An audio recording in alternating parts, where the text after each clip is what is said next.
The first night, Adar lay on a mattress that smelled of sadness and stale dreams, and her auntie revealed her fate. She was to be a dog wife, a term that sent chills down her spine. She was to sleep with men's a bizarre and disturbing act that would supposedly bring wealth and fortune to the household.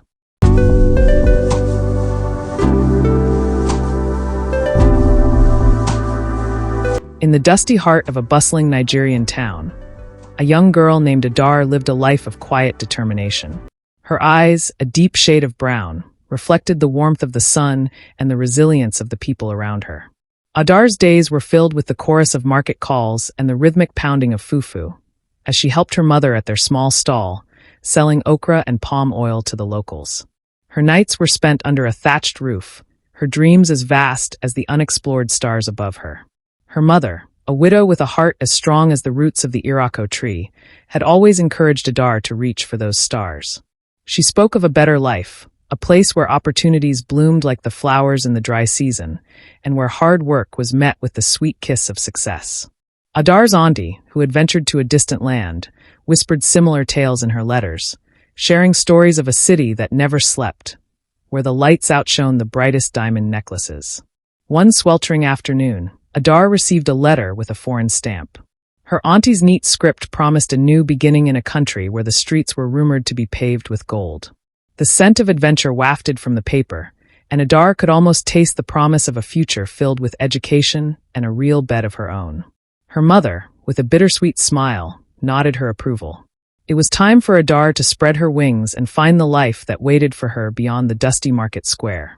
Adar packed her meager belongings into a worn-out bag and set off on a journey that would take her across vast oceans and into the arms of the unknown. Her heart thrummed with excitement as she boarded the plane, the metal beast that would carry her to a place where she could rewrite her story. Little did she know, the pages of her life were about to turn to chapters she had never imagined. The city that greeted her was a cacophony of sights and sounds. Skyscrapers kissed the sky, their glass surfaces reflecting the ambition of a million souls. Cars honked impatiently, and the air was thick with the smell of opportunity and exhaust fumes. Her auntie, a plump woman with a stern demeanor, met her at the airport. Her eyes searched Adar's face, looking for the girl she had once known, but all she saw was potential. Potential to be shaped into the image of her own making. Adar's dreams began to unravel faster than the cheap fabric of her dress the moment she stepped into her auntie's house. It was not the gleaming mansion of her imagination, but a cramped apartment, where the gold she had been promised was the glint of coins saved by the sweat of those who had come before her. Her auntie's smile was cold, her voice a whip that cracked through the air. "You will work hard," she said, "and you will pay your debt." The first night, Adar lay on a mattress that smelled of sadness and stale dreams, and her auntie revealed her fate. She was to be a dog wife, a term that sent chills down her spine. She was to sleep with men's dogs, a bizarre and disturbing act that would supposedly bring wealth and fortune to the household. Adar's eyes filled with tears, her throat tight with fear. This was not the life she had dreamed of, not the path to the stars her mother had hoped for her. But she had no voice here, no choice but to obey or face the abyss of disappointment and poverty that awaited her if she failed.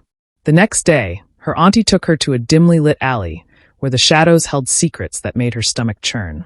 There, she was introduced to a man with a sneer that could curdle milk. He handed her a leash, and she knew she had crossed a line from which there was no return. Her heart pounded as she looked into the eyes of the dog that would become her nocturnal companion.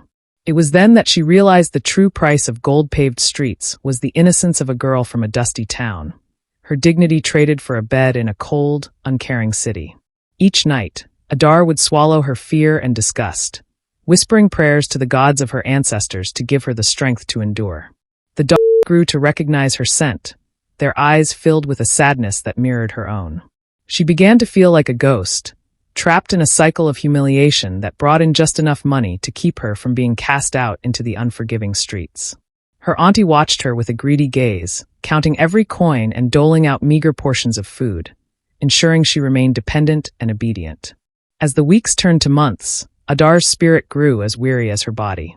Yet, she never forgot the dreams her mother had sewn into the fabric of her soul.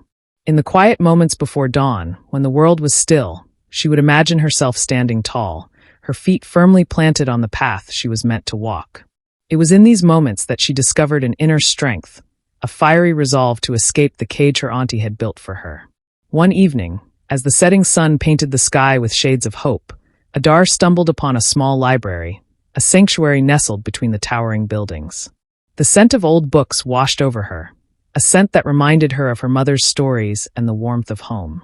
It was there she found a book titled The Girl Who Spoke to Dogs, and in its pages, she found kinship with a character who shared her strange fate. The protagonist's journey from despair to courage stirred something within her, and she knew she had to find her own way to break the chains that bound her to this life of degradation. Adar began to visit the library often, her mind devouring tales of heroes and heroines who had overcome great adversities. The stories fueled her determination, and she started to believe that she too could find a way out of the darkness. Her auntie noticed the change in her. The light in her eyes that had dimmed now burned brighter. She warned Adar of the consequences of disobedience, but Adar had tasted the sweetness of freedom in her dreams and was no longer afraid. Her opportunity came when she met Mr. Okonkwo, the kind-faced janitor at the library. He noticed her bruises and the sadness that clung to her like a second skin. He offered her a job, cleaning the library at night after it closed, and Adar took it, grateful for the escape from her auntie's watchful eyes. It was during these quiet hours that she discovered a hidden corner filled with books about the law, about rights and justice. Her heart raced as she read about people who had stood up against those who had wronged them. The days grew shorter as winter approached, but Adar's spirit grew stronger. She had a plan. Using her newfound knowledge, she approached the local authorities, her voice shaking but steady. She told them her story, the truth of the twisted world her auntie had forced her into. The officers looked at her with a mix of shock and disgust, but they listened. They promised her protection and a chance at a real life, one where she could go to school and sleep without the weight of another's cruelty on her shoulders. Adar knew it was a risk, but she had come too far to turn back now. With each step she took away from her auntie's apartment, she felt the chains of her fate slipping away, making room for a future she had dared to dream of once more. Her auntie's wrath was swift and terrible, but Adar was ready. The police arrived before the situation could escalate, and she watched as the woman who had stolen her innocence was led away in handcuffs, her gold necklaces glinting in the harsh light of justice. The other tenants in the building whispered about the girl who had stood up to the powerful witch, their whispers tinged with a newfound respect. Adar felt a weight lift from her, a burden she hadn't even realized she'd been carrying. With her auntie gone, Adar moved into a small but cozy room provided by a local church. The congregation took her under their wing, offering her warmth and a sense of belonging she hadn't felt since leaving her mother's side. She attended school during the day, her mind hungry for the knowledge she had been denied for so long. At night, she worked at the library, her heart swelling with joy as she cleaned the very shelves that had held the key to her freedom. Mr. Okonkwo watched her with a proud smile, knowing that she had taken the first steps on a journey that would lead her far from the shadows of her past. As the seasons changed, so did Adar. Her bruises faded, and in their place grew a quiet confidence. She made friends with her classmates, sharing her story and her dreams. They in turn shared their own struggles and hopes, and together they became a tapestry of resilience, each thread supporting the others. The whispers of the town became whispers of hope, as people spoke of the girl who had stood up to the dog wife tradition, the girl who had dared to say no to the darkness. One evening, as the first snowflakes of the year kissed the ground outside, Adar sat in the warm embrace of the library, her eyes tracing the words of a new book. It was a story of a young woman who had fought for her people, who had turned adversity into a beacon of change. Adar knew she had a long road ahead, but she was no longer alone. With every page she turned, she felt the whispers of her mother's voice, urging her on, reminding her that she too was made of the stuff of stars. And so, she continued to walk her path, her eyes on the horizon, her heart full of the courage she had found in the unlikeliest of places.